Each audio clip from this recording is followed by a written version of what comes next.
Good morning, all. So,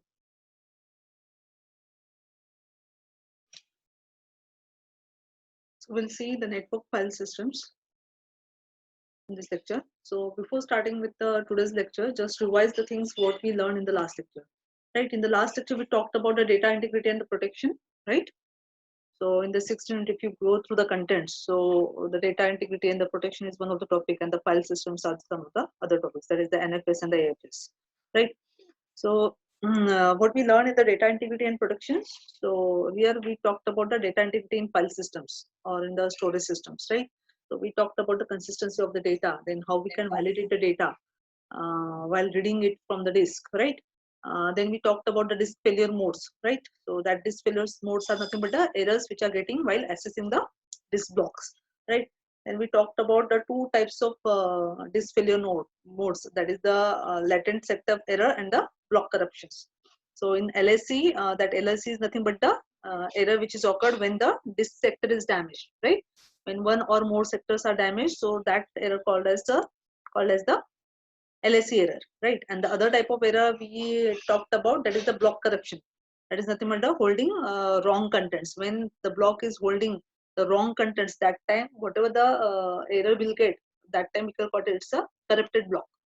And we know that in both the things, in both the types of errors, the recovery will be done by using the RAD. Then we talked about the how the corrupted block can be detected. So we discussed about how it can be detected by using the concept of checksum, right? So here we also discussed about the what exactly the checksum means. It is nothing but a function which is applied on the data, and at the output you'll get a data summary, right? How it is stored, the layout of it, that we discussed. Then we also discussed about the different kinds of checksum functions like XOR we discussed. Then two's complement method, addition method we have discussed, and some complicated functions also we talked about. And we know that which function we call it as a good checksum function, right? Which gives you the less collision, and it should be simple for the calculation, right? So that we discussed. Then we also discussed about like in modern systems, you will have the other types of error called as the misdirected writes and the lost writes, right? So in misdirected writes, we discussed about what exactly it is. Like the data is written at wrong location called as the misdirected write. And again, it can be solved by using the concept of checksum that we have seen. Then lost writes are nothing but the write is not completed properly, and it can find the old contents in the block, right? So it cannot find the newly written contents. It can find the old contents. That's why we can say the write is lost, called as the lost writes. Again, it can be solved by using the concept of checksum. So that we have seen, right? Now today we are going to start with the SUNS network file system. So for this topic is totally different than the previous than the topic which we discussed in the last lecture. But we discussed the file systems in the last unit, that is unit 5. So what we discussed in the file systems? Yes, what we discussed in file systems? We discussed about the file systems, right? File structure, directory structure we discussed, right? The operations on files, system calls on files and directories we discussed, and we discussed about the linking of files, and we discussed about how to open a file, how do you open a file, or how you can read a file, right? Why to open a file, right? The purpose of opening a file is to make a inode readily available for doing some further operations like reading a file or writing a file or updating a file, right? That we discussed. Then what happens during open, right? So the purpose of open is to locate the inode of a file. What exactly the meaning of inode, what exactly the inode is, that we discussed, right? And how we can reach to a particular file, that also we discussed. How the path can be traversed and how we can reach to a particular file location, right? Then we also discussed about the creation of a file, right? Opening of a file and the creation of a file uses the same function called as the open, which returns the file descriptor. That file descriptor is nothing but the integer number, right? With the help of that, once you get the file descriptor, you can do the further operations with the file, right? And we also discussed about, right, the kernel uses the set of data structures to track the open file, right? Then in that we also discuss how the file descriptor will be linked with the inode number, right? It uses some kind of data structures like the open file table and the process file table, right? So that was the discussion, right?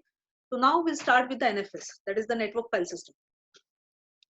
So in this, before starting with it, just you all have all must be knowing these things. So like it's a simple concept like the client server computing. So we know that the number of clients are connected to the server with the help of network, right?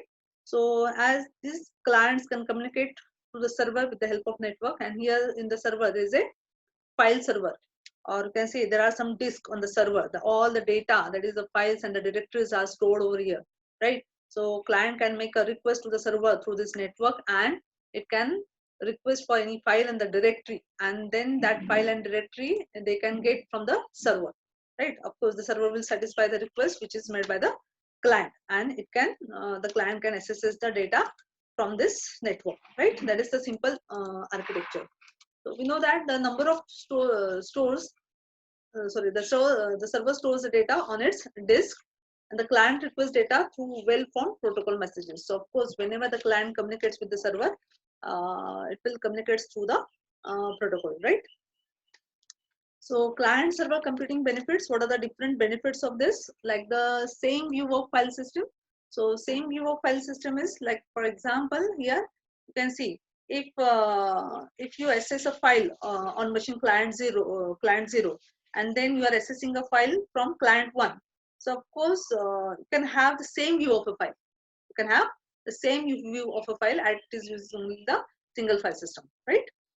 Then the another advantage is centralized administration. So here, of course, like the backing up of files will be done by a server, might be a single server or a number of servers. So of course, instead of multitude of clients, right? So backing is done on some few servers, we can say. The third advantage is mentioned here, that is security. So of course, having all servers in locked machine room. So here, that kind of security can be provided in this client server architecture, right? Now, how to build a distributed file system? So here we are going to see how do you build a DFS, that is distributed file system. What are the key aspects to think about, and what can we learn from existing systems, right? So here we'll cover some basics of DFS here. A simple client server DFS has more components than the file system we have seen. So whatever the file system we discussed till date or till now. So the file systems we discussed, like what are the different system calls it has, right? And the structure of it, what are the different components it has, right? If you remember, there are blocks, different kinds of blocks it has, inode blocks and all these things, right? So of course, when we are talking about a client server DFS, of course, it has more components as compared to the simple file system. So client side applications access the data from client side file systems. Of course, whatever the applications are there on the client side, which accesses the data from the file system which is available on the client side. A client application issues a system call to the client side file system to access the files stored on server. Of course, the applications which are running on the client, which makes the request to the file system which is available on the client side, and then that request will be satisfied to the server, because then the client will make the request to the server, then server will satisfy this request and send the data, might be the file is requested, might be the directory is requested, then that data will be sent to the client, right? The role of client side file system is to execute the actions needed to service those system calls. Of course, here the role of a client side file system is to execute the actions which are needed to service those system calls, right? Which are made from the client side file system. So just look at a simple example. If the client issues a read request, the client side file system may send a message to the server side file system called as the file server. Here, instead of calling a server side file system, we'll call it as a file server to read a particular block. The file server will read the block from the disk and send that message back to the client. And then the client side file request will then copy the data into the user buffer supplied to the read system call. And this the request will complete. So this is a general communication, as you know, like if the client is issuing any kind of the read request, right, then the client side file system may send that message to the server side file system, or we can say generally it is called as a file server. Then that request will be served by the server. Might be any file is requested, might be any directory is requested, right? That service or that request will be processed by the server, and that particular file or the directory will be sent back to the client. And then the client side file system will copy that contents, or might be the requested file, you can say, into the user buffer supplied by the read system call. And in this way, the request will be completed. So here, the subsequent read of the same block on the client may be cached in client memory or the client disk. Even in the best such case, no network traffic need be generated. So of course here, even if the further reads are taken, or might be the further reads requests are there, so still the read request will be satisfied from the data which is cached into the client memory, right? So here, just look at this overview. That is the distributed file system architecture. Just look at here. Here is the client application. Here the client system, client side file system is there. You can see. And here on the server side, you can see there is a file server. So of course, whenever there is a request from the client application, that request will be satisfied from this client side file system. So for example, for accessing any of the file, so for example, opening of a file. So of course, the system call will be used by this file system. Like for it is accessing, it requires some kind of files or the directories from this server. So of course, that kind of request will be sent to the server. Then that server will processes those files. It will fetch those files and the, or might be the directories from the disk, and it will send it back to the client. And then the client will give it to the, or the save it into the copy of that files will be given to the user's buffer, right? Then here there are two important pieces of software in client server distributed file system. So you can see here. So there are two important pieces of software, like the client side file system, this one, and the file server, right? And the behavior of any kind of distributed file system depends on the behavior of this two, right? How the client side file system behaves, or how the file server behaves. So depending on the behavior of these two, the behavior of overall distributed file system depends. Then we'll start with this basics. We'll start with the NFS, that is the network file system. So there's just an introduction. So one of the earliest quite successful distributed file system, which is developed by Sun Microsystem, also called as the Sun Network File System, or NFS. Here, Sun developed an open protocol which simply specified the exact message formats that clients and servers will use to communicate. This is not the thing, the client will use some different formats and the server will use some different formats. So here it is using the open protocols. So what exactly the open protocol is? You must be knowing this thing, like it uses the bus system based around a known international standard, not manufacturer dependent, right? Or manufacturer specific, we can say, right? So it uses the open protocols for the communication, right? So different groups could develop their own NFS server. So there are many companies that sell NFS server, like including Oracle, Sun, NetApp, EMC, or IBM, or some others. So here we are going to discuss about NFS, like here we are talking about like how the fast recovery of the server, or simple or fast recovery of the server, will be done in the NFS. Actually, there are a number of versions of the NFS, NFS 2, 3, 4, like this. And here we are going to discuss about NFS 2. And the key concept in the NFS 2 is that even when the server gets crashed, so that time it will get very simple and fast recovery, right? How it can be done. So before discussing it further, just look at the slide. Why server crashes? What can be the different reasons of the server crash, right? So there are plenty of reasons. Like server may simply suffer from power outage. Might be because of the power outage, the server is getting crashed, right? That can be the reason. Another reason can be the server may have some kind of bugs. Like the server programs contain some millions of lines of code, and as you have the number of lines of codes are huge, so that time there is a possibility of the bugs are there. So might be because of that bugs also the server may get crashed. So that is also one kind of reason. Then there is another kind of reason called as the memory leakage. So memory leakage is also one kind of reason where the server may crash. So you must be knowing the what exactly the memory leakage is.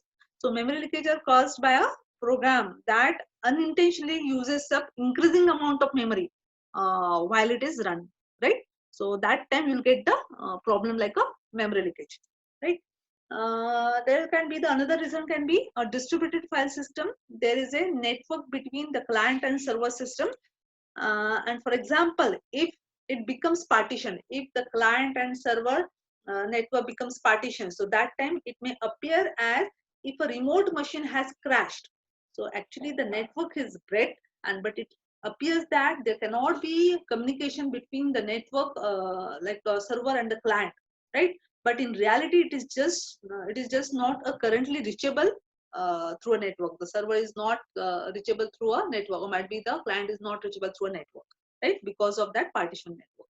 So there can be the multiple reasons of the server crash, right? So here the NFS focuses on simple and fast server crash recovery, right? So here, as I told you, there are different versions of it, and we are concentrating here on the NFS2, right? So NFS2 version 2 focus was like simple and fast server crash recovery. Now here in NFS version 2, the main goal in the design of the protocol was simple and fast server crash recovery. In a multiple client single server environment, this course makes a great deal of sense, right?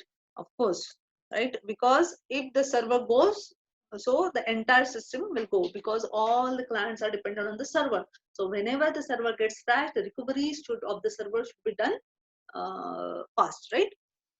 So key to fast crash recovery, that is statelessness. So you must be knowing the stateful server or stateless server.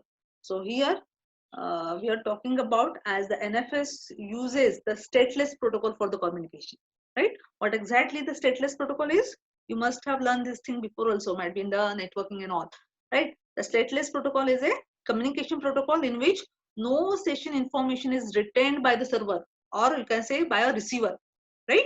No session information is written by the server, or here you can say the relevant session data is sent to the receiver by the client in such a way that every packet of information can be understood in isolation.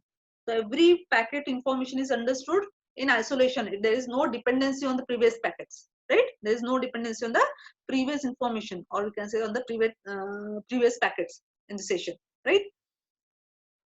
So here designers of NFS decided to pursue a stateless approach. So same thing is over here, like the stateless protocol means the server by design does not keep track of anything about what is happening at each client, right? For example, the server does not know which client are caching which block, or it does not know about which files are currently open at each client, the current file pointer position for the file, right? The server does not track anything about what clients are doing, right? The server is not taking care about what is happening on the client side. It is not going to track anything, right, on the client side. So it is called as the stateless approach, or you can say the stateless protocol. So each client operation contains all the information needed to complete the request. So instead, every client operation contains all the information which is needed for the communication, or which is needed to complete the request, right? So here what happens in stateful protocols? So exactly opposite of it, what are the limitations of the stateful, right? Or what exactly happens in the stateful protocol? So there's some discussion on it, like for example, of a stateful protocol, like what are the problems? Just look at here. Like consider the open system call, which given path name open and returns a file descriptor. All right, we know that whenever we use the open system call, it returns the file descriptor. And what exactly happens in the stateful protocol? Here, the client and the server both share some kind of data. And here we talked about the file descriptor. So that file descriptor will be shared between the client and the server, right? And whenever there is a sharing of a data is there, so of course there will not be any efficient communication, right?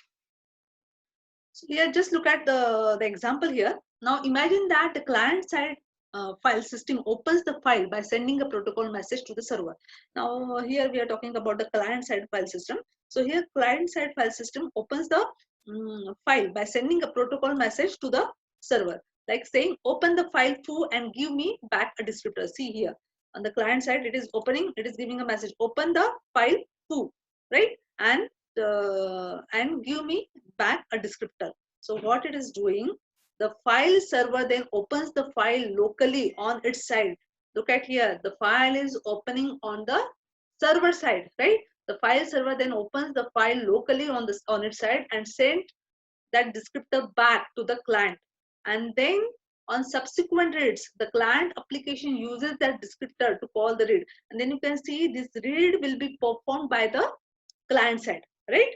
So this descriptor will be given by the server to the client, and then the multiple reads will be done by the client on this FD. So you can observe here this FD is shared by the client also and the server also.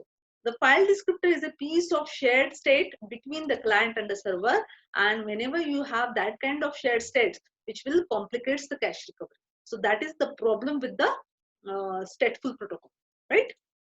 So imagine the server crashes after the, so what exactly the problem is, like look at here. Imagine the server crashes after the first read completes, but before the client has issued the second one. So after the server is up and running again, the client then issues the second read. Unfortunately, the server has no idea to which file FD is recurring, because that FD was stored in the server and the server was crashed. So of course, to handle this situation, the client and server would have to engage in some kind of recovery protocol, right? So that was exactly the problem with the statefulness. Okay, so here the key to realizing the main goal of fast and simple crash recovery in NFS is in the design of a stateless protocol. So that is the conclusion. So of course, NFS uses the stateless protocol for the communication, right? After a crash, the server can quickly restart, and because of that stateless protocol in nature, after a crash, the server can quickly restart and begin serving request again. Clients just try request until they succeed. So how to define a stateless file protocol? So how to define it? So there are some, so here we are going to see how can we define the network protocol to enable the stateless operation, and how do we define the protocol to both be stateless and support the POSIX file system API. Here, the one key to understanding the design of the NFS protocol is understanding the file handle. And file handles are used to uniquely, so how we can see how the communication can be done by using the stateless protocol. So here the concept of file handler, so which is same like a file descriptor, but here the file descriptor or the file handler is divided into or it is having some kind of attributes. It is having three kinds of attributes, and every attribute is having the some values. So that thing we are going to see here. Like file handlers are used to uniquely describe the file or directory a particular operation is going to operate upon. Thus, many of the protocol requests include a file handler. So that thing we'll see instead. Like you can think of a file handle as having the three important components. So like it has three important components we can see, or three attributes. The first one is the volume identifier, the second is inode number, and the third one is generation number. So all together, all this is nothing but the you can say the file handler, right? So these three items comprise a unique identifier for a file or directory that a client wishes to access. Now just we'll see one by one. So what exactly the volume identifier is, right? Now volume identifier informs the server which file system the request refers to, because the NFS servers can export more than the one file system. So volume identifiers gives you which file system it is talking about, right? Then the second is the inode number. So we know the concept of inode number, right? which gives you the particular location of a file on the disk or the directory that we have seen earlier, right? What exactly the disk is divided into, or the data, what do you mean by the data blocks, inode blocks, and all this, right?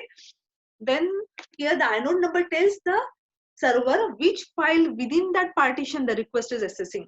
So of course, with the help of inode number, we can reach to a specific file, right? So the inode number tells the server which file within that partition the request is accessing. That is about the second attribute.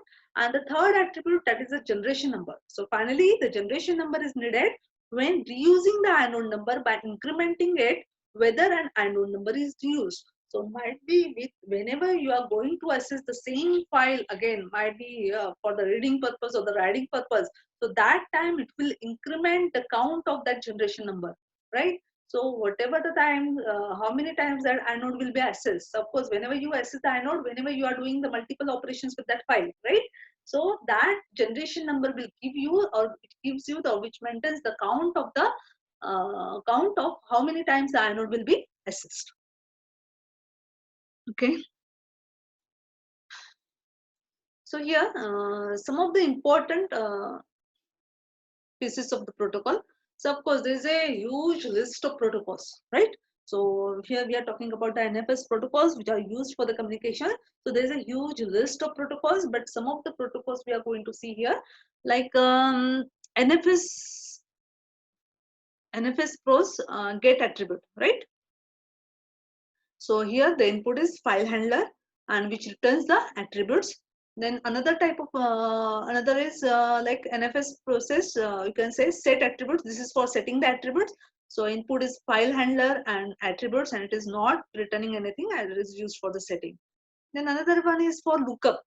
So of course it will take as input as file directory file handle, name of a file, or directory to look up which directory it wants to search at the server side, right? So the handler for that directory or the handler for that file, it will look, and it will return the file handler, right? Then here it is this is the protocol which is used for reading, and this is used for writing, then it is for creating, for removing, making a directory, removing a directory, reading a directory. So these are some of the NFS protocols. Just go through the slide, just go through it.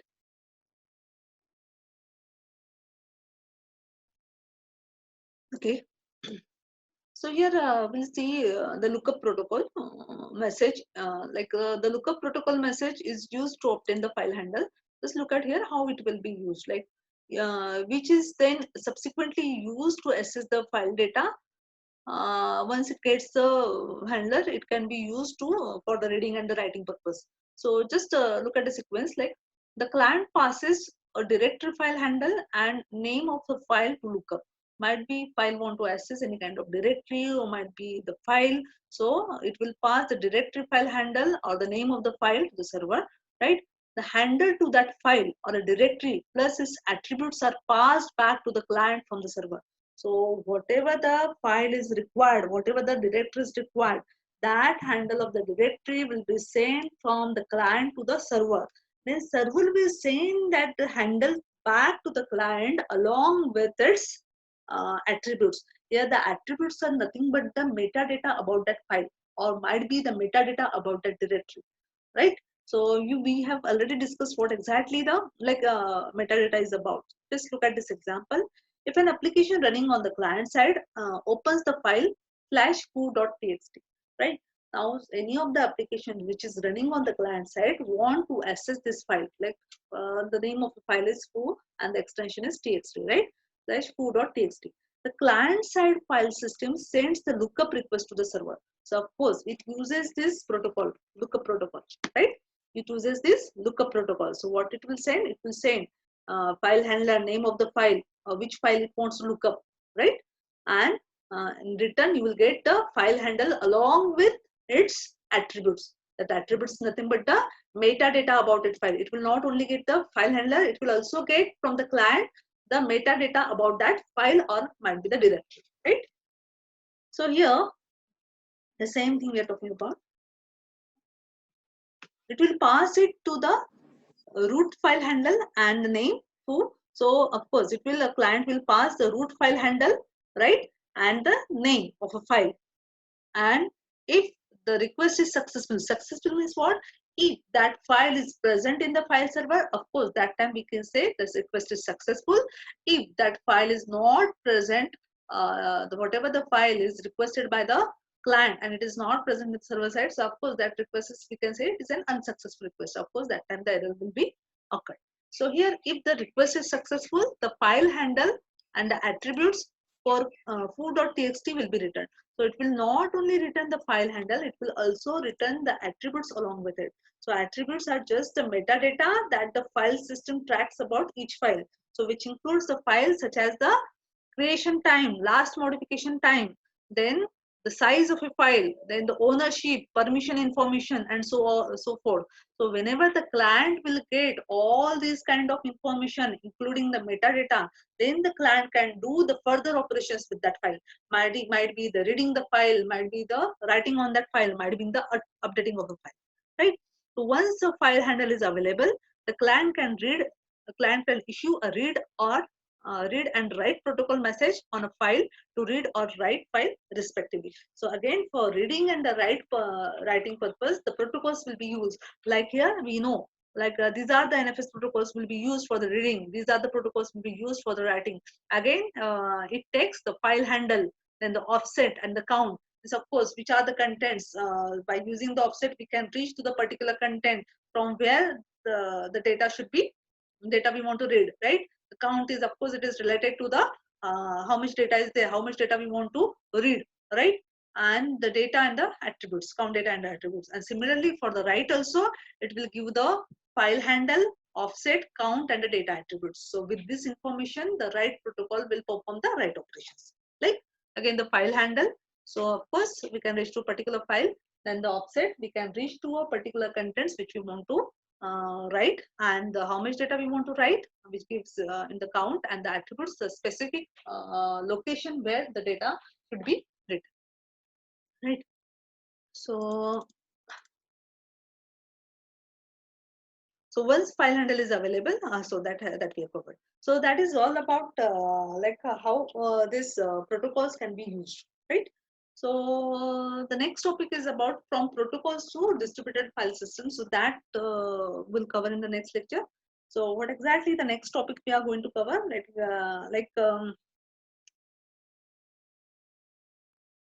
Like handling server failure in idempotent operation, that we'll see. Then we'll talk about improving performance of a client side caching. When the caching is done on the client side, how the performance of that can be improved. Then there can be the problem called as a cache resistancy problem, that we'll discuss. Then NFS cache consistency we are going to discuss about. And at the end, we'll discuss about implications on server side writing buffering.